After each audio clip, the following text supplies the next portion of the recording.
5 amalan yang dapat menyelamatkan manusia dari siksa kubur.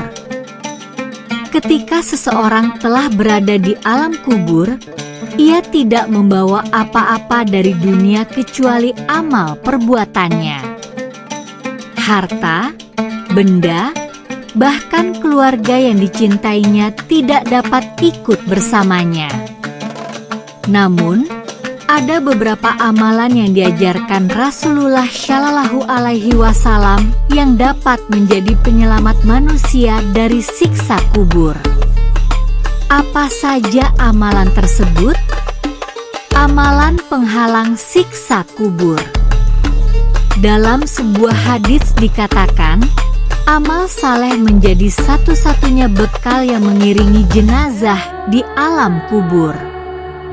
Rasulullah Shallallahu Alaihi Wasallam bersabda, artinya, mengiringi mayat ke kuburannya diikuti oleh 3 perkara.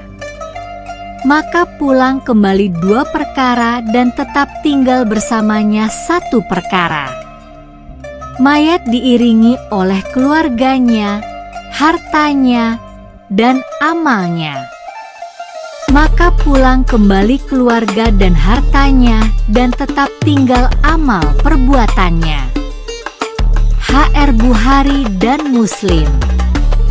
1. Membaca kalimat haibah. Ucapan La ilaha illallah memiliki banyak keutamaan. Kalimat ini tidak hanya menjadi identitas seorang muslim, tetapi juga menjadi tameng yang melindungi kita dari siksa kubur. Rasulullah Shallallahu Alaihi Wasallam bersabda bahwa orang yang sering mengucapkan kalimat haibah akan merasa tenang saat menghadapi kematian. Selain itu, hadis lain menyebutkan bahwa dengan membaca La ilaha illallah al-malikul hakul mubin secara rutin akan mendapatkan keselamatan di alam kubur.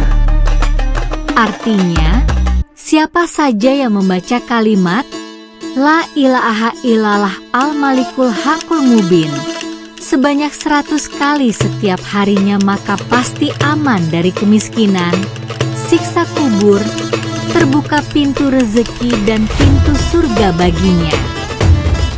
HR Dailami, Hatib, dan Abu Aliyah. 2. Berjuang di jalan Allah. Menurut buku Perbuatan Tak Disengaja Membuat Dosa yang Memberatkan Siksa Kubur, perbuatan yang disepelekan namun berakibat dahsyat, karya Indah Permatasari, SPD. Seorang yang meninggal saat bertugas di jalan Allah Subhanahu wa Ta'ala akan terbebas dari siksa kubur. Hal ini berdasarkan hadis dari Rasulullah Shallallahu Alaihi Wasallam yang diriwayatkan oleh Faddalah Ibnu Ubay. Setiap yang gugur akan selesai amalnya, kecuali yang meninggal pada saat bertugas jaga di jalan Allah. Amalnya akan terus tumbuh sampai hari kiamat dan ia akan aman dari fitnah kubur. HR At-Tirmidzi dan Abu Daud. 3. Membaca surah Al-Mulk. Buku biografi dan akidah Imam Al-Muzani karya Abu Utsman Harisman menyebutkan bahwa membaca surah Al-Mulk setiap malam sebelum tidur dapat menyelamatkan kita dari siksa kubur. Hal ini didukung oleh hadits yang disyahihkan Al-Hakim dan Az-Zahabi.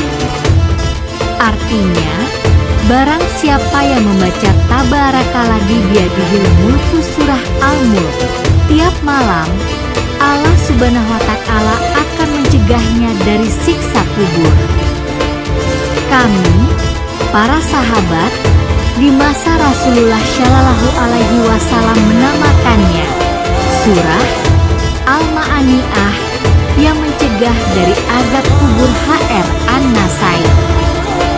4. Meninggal dunia di hari Jumat. Ada sebuah hadits yang menyebut meninggal pada hari Jumat akan berpeluang terhindar dari siksa kubur.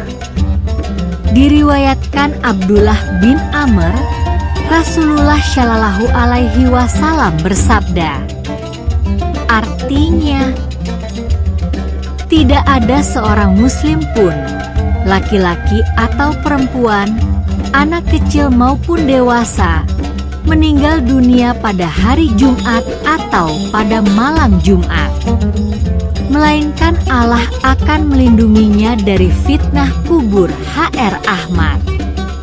Namun, Buya Yahya mengingatkan bahwa hanya Allah yang tahu pasti apakah seseorang akan mendapatkan ampunan. Sebagai hamba sebaiknya tetap berikhtiar dan berdoa agar mendapatkan husnul khatimah.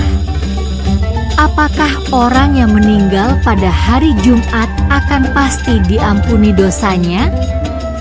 Belum tentu, karena mungkin masih ada dosa yang tidak diampuni oleh Allah Subhanahu wa Ta'ala, kata pengasuh Lembaga Pengembangan Dakwah Al-Bahjah Cirebon itu. Oleh karena itu, Buya Yahya menyarankan untuk berprasangka baik kepada orang yang meninggal pada hari Jumat. Jangan sampai menjadi malas beramal karena hanya berharap meninggal pada hari itu. 5. Meninggal dunia dalam keadaan sakit perut. Ada hadits yang menyebutkan bahwa orang yang meninggal karena sakit perut tidak akan disiksa di kubur.